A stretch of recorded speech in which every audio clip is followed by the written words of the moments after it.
Et effectivement, je pense que les favoris de ce match sont tout logiquement les TLS d'Eva Toulouse et non pas les TMS qu'on embrasse du coup de Lyon. Et voilà, Sylva, cette map, tu le disais, Welcome to the Jungle, Ah oui, ça le c'est conteneur. le fameux container, c'est la boîte à grenades. C'est vraiment, avec plus de pepperoni, non, avec plus d'obus. Eh ben, let's go. Ouais, c'est le micro-ondes, moi, je l'appelle le micro-ondes. C'est très bien le micro-ondes aussi. Il y a un peu plus d'une grenade, je vous le mets quand même.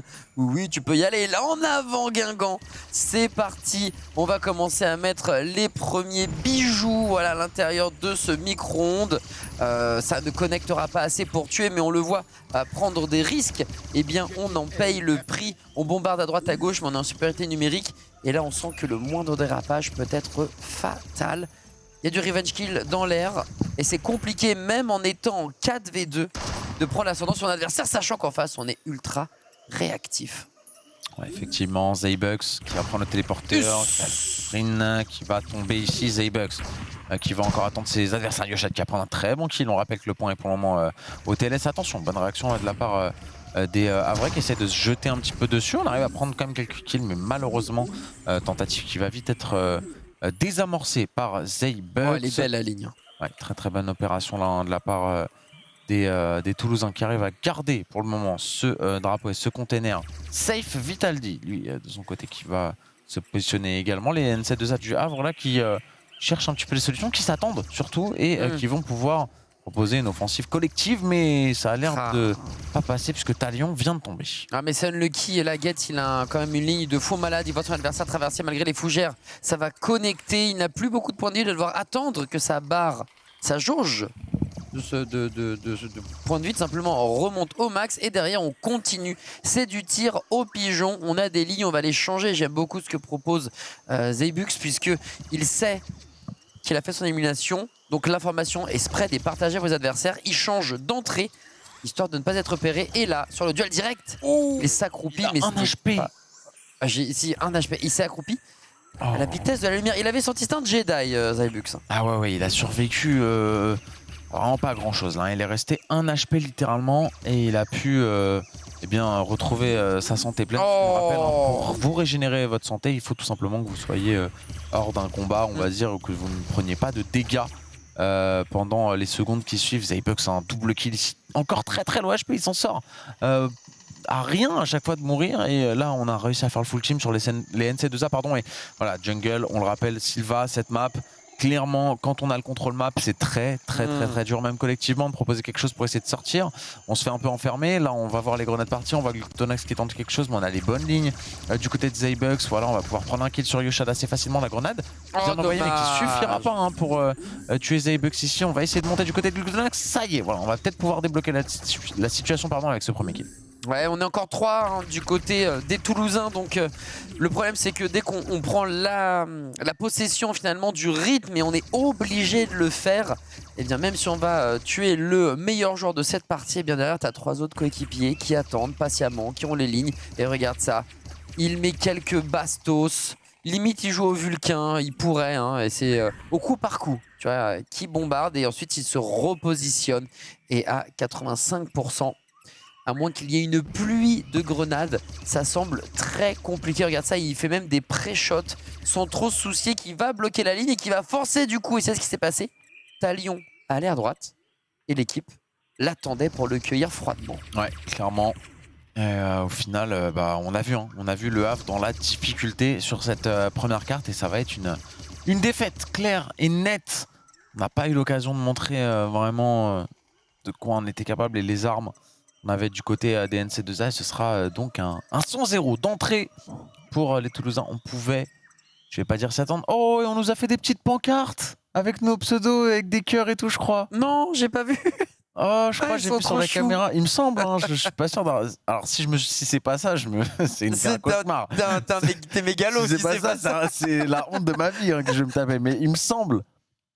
Ah, trop mignon. Trop mignon. On fait un cœur à Beauchamp. Et à Dibou, merci beaucoup. On vous envoie des cœurs. Merci infiniment. On vous aime aussi et big up à toute l'équipe parce que évidemment il faut quand même le rappeler, mais pour assurer le bon déroulement de cette Coupe de France dans toutes les salles participantes, il y a des opérateurs qui travaillent et qui qui sont là pour équiper les joueurs, pour leur donner un coup de main s'il y a un souci, des administrateurs un peu partout en France qui sont aussi là sur les créneaux techniquement un peu imposés. Donc on les remercie de leur coopération pour pouvoir avoir cette Coupe de France en bonne et due forme et que le déroulement de celle-ci se passe à merveille. Totalement. Et c'est vrai qu'il faut le dire, sur les 2 premiers jours de compétition qu'on a eu et encore aujourd'hui sur ce 3e jour, pour le moment, on n'a pas eu de couac technique, on n'a pas eu de grande pause parce qu'il y a un souci quelque part, ça s'enchaîne super vite, les matchs s'enchaînent. Donc il y a un gros travail des équipes à ce niveau-là. D'ailleurs, la preuve, les équipes sont déjà prêtes pour la 2e map. Déjà prête, pas de changement de stuff. Et comme nous le disait Paul tout à l'heure, dans finalement pas si longtemps que ça, on aura juste à mettre la lunette et puis let's go là-dessus, tu vois. Donc ça va être... J'ai si hâte. Le turfu. On vit quand même dans une belle timeline. C'est dingue ce qui nous arrive. On vit quand même dans une belle timeline. Mon beau Pierrot et gros bisous encore une fois à Beauchamp. Des gars qui sont très sympathiques en plus de ça. Des gars à la cool qui vivent, transpirent la passion.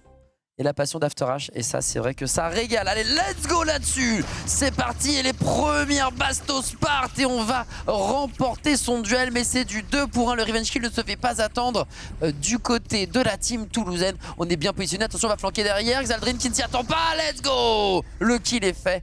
Et bien fait, Pyro. Ouais, kill facile ici pour Vitality qui est arrivé dans le dos de son adversaire. Et on va tout de suite mettre le pied sur le drapeau du côté toulousain. Et les Havrais se retrouvent d'entame dans une situation assez délicate puisque on le voit, les joueurs toulousains sont déjà plutôt avancés au niveau de ce milieu de la carte. Glutonax qui a un duel important ici, il faut réussir à le remporter, c'est bien fait sur Elix. Et on va pouvoir donner un peu d'espoir au niveau de ce flag du côté des NC2A. On va finir par tomber, c'est Zaybucks encore une fois. Ce diable de Zaybucks avec ce Needle qui va chercher un énorme triple kill et derrière ce sera le full team complété par Get et 20-0 d'entame comme ça du côté des Toulousains. On reste un peu dans la continuité de la première carte, on arrive à surdominer ses adversaires ici. Ouais, dès qu'on a le premier point, on va avoir les lignes. Après c'est un bon boulot parce qu'au début tu gardes pas ces lignes, il y a de la prise de risque. On va aller dans les lignes arrière. Zaybucks il est déjà son 6e kill et ça c'est important. Ce n'est qu'après qu'on va vraiment entre guillemets camper sur ses positions et Gérard Majaxé ses adversaires. Mais au début, on va vraiment faire le grand tour et c'est ce qu'on a vu tout à l'heure. On a été totalement surpris par l'agressivité et le positionnement de ses adversaires. Gad qui gagne son 1v1 tranquille, qui va encore garder la ligne. Donc on peut pas trop pique du côté de la team Havraise. On va quand même tenter quelque chose au corps à corps, mais... On a eu le kill. C'est du 1 pour 1, ouais. Ouais, 1 pour 1, heureusement, du côté de Yoshat, parce que là, il a complètement commit pour essayer d'aller chercher ce duel. Et attention, parce que là, faut y aller, il faut qu'il se dépêche. On est censé avoir l'information que tous les joueurs sont morts. On sait qu'on va pouvoir récupérer normalement ce drapeau assez tranquillement.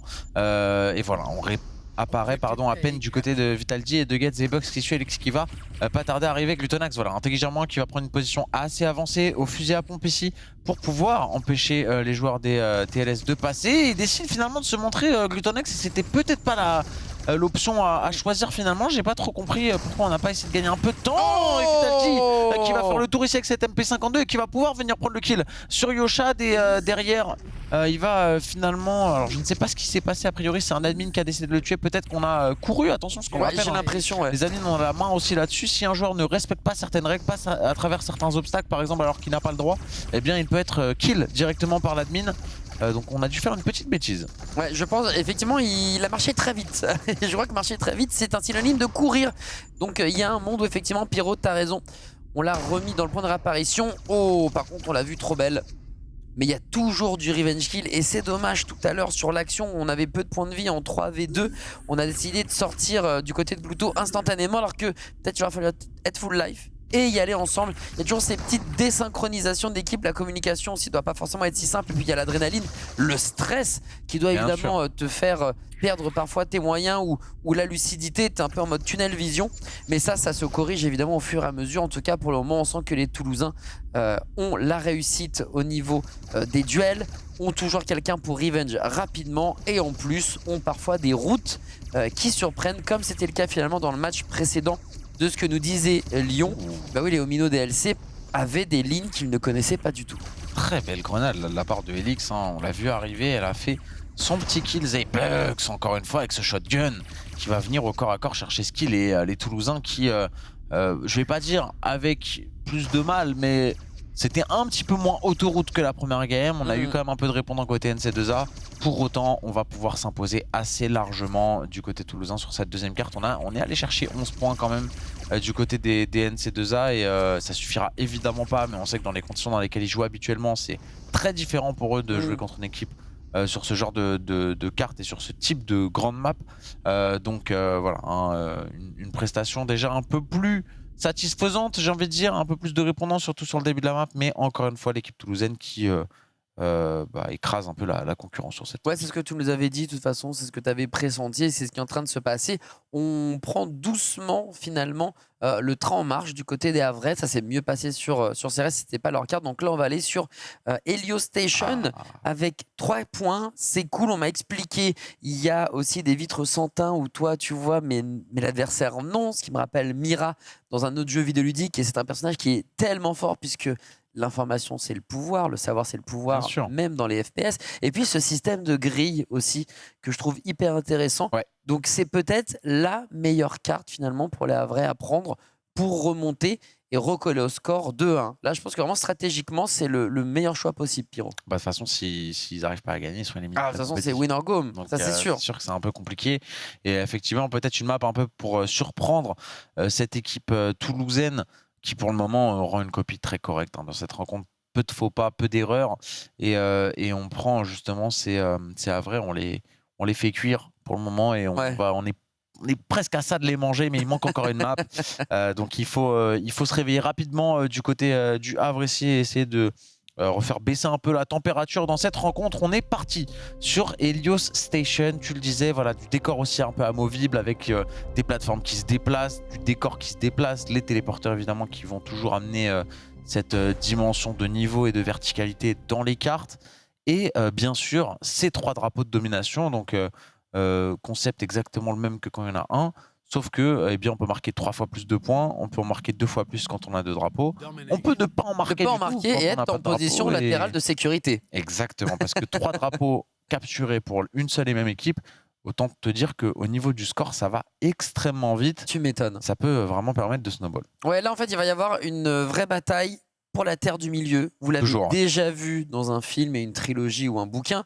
Eh ben là, c'est pareil. Sur After H, il va y avoir cette bataille pour la Coupe de France. Normalement, le point B et le point C vont être respectivement collectés par les Havrais et les Toulousains. Par contre, ce point A, il va être compliqué à gérer. Pourquoi? Parce qu'il est très ouvert. Il n'y a pas forcément énormément de couverture et tu vas devoir compter sur tes coéquipiers pour t'aider. Donc là, il y a une question à faire. Est-ce que on prend le risque d'y aller, de récupérer le point, mais de se faire canarder? Ou au contraire, est-ce que tu as préféré jouer la contre-attaque? Est-ce que tu as préféré jouer la reprise?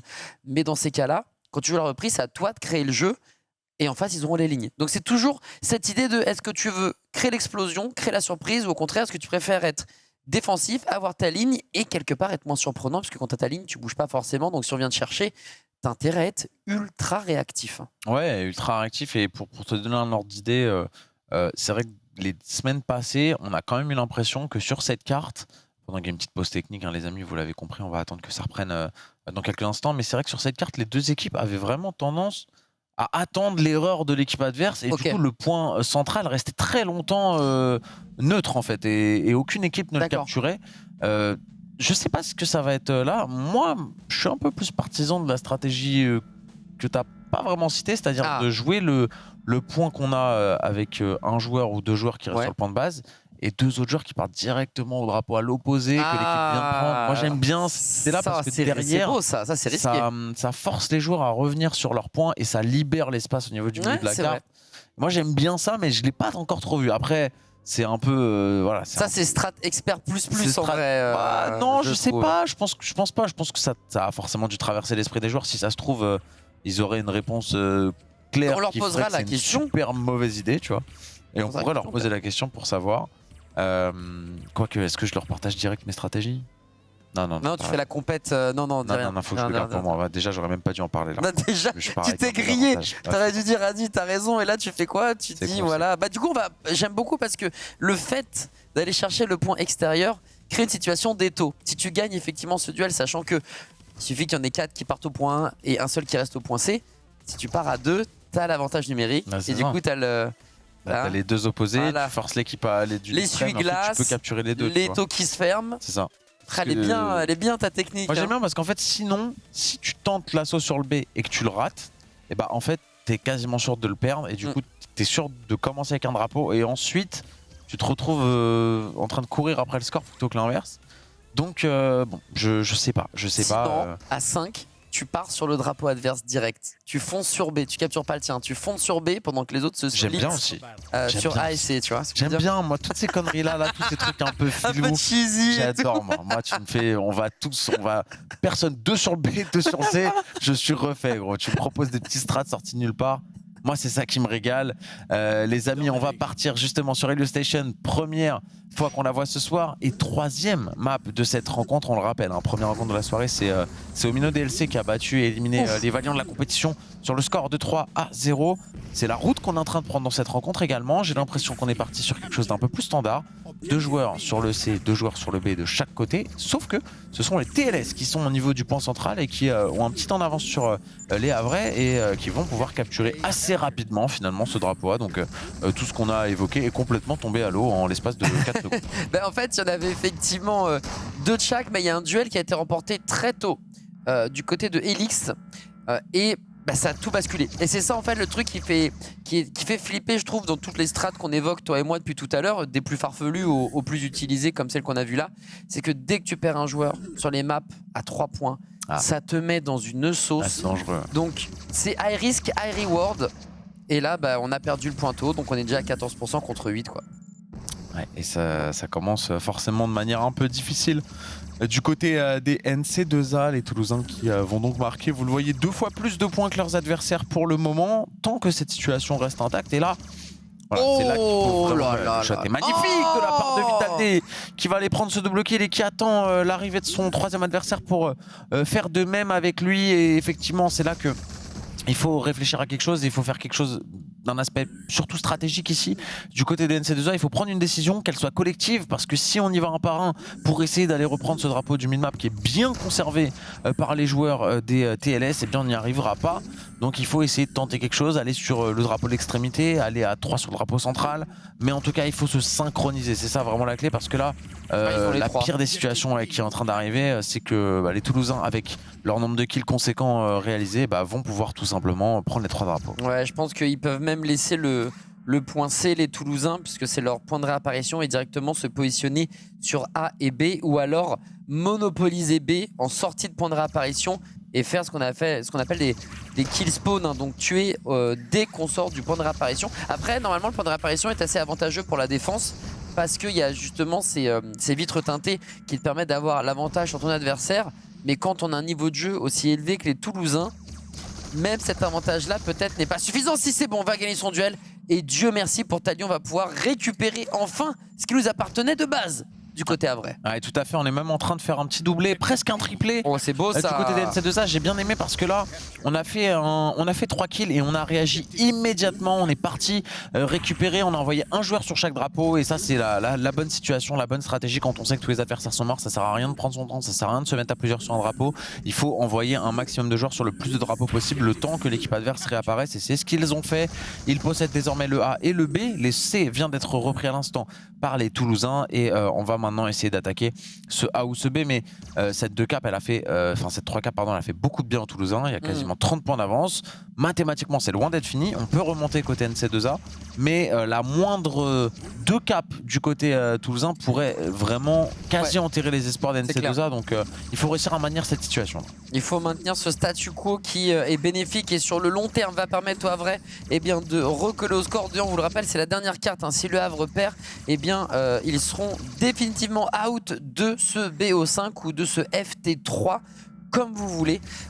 Et Toulouse, qui se réveille, qui va accélérer après avoir pris 2 kills et perdu un de ses hommes en supériorité numérique, va foncer. Et là, en situation de 3v1, normalement, ça va bien se passer. Voilà le point et recap. Mais on ne va pas faire de folie. Là, je pense qu'on a compris qu'on ne touchera peut-être pas le point B du côté de Toulouse. On va rester sur A, C et capitaliser dessus. Effectivement, on a l'air d'être plutôt concentré sur ces 2 objectifs-là, et malheureusement, les Havrais qui se dirigent tout doucement mais sûrement vers la petite porte et vers la sortie dans cette Coupe de France. Eva à Dibou 44 à 73 et là on a plus que 26 points à marquer côté toulousain et forcément on fait le calcul, on voit que mathématiquement si les NC2A à partir de maintenant ne se réveillent pas et n'arrivent pas à prendre au moins 2 voire 3 drapeaux, ça va être 3 drapeaux là, ils vont plus avoir le choix parce que 20 points marqués contre plus de 50 ça fait plus du double et là c'est l'inverse, c'est les Toulousains qui ont les 3 drapeaux et j'ai l'impression qu'on est en train effectivement de perdre nos Havrais dans cette compétition. Là, les pourcentages arrêtent de grimper du côté du Havre et du côté de Toulouse, la Ville Rose.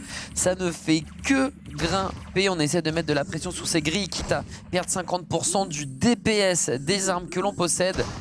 Mais il faut prendre des risques et même en prenant des risques, il faut récupérer les 3 points. Donc ça semble effectivement, tu le disais mon Pyro, mathématiquement terminé.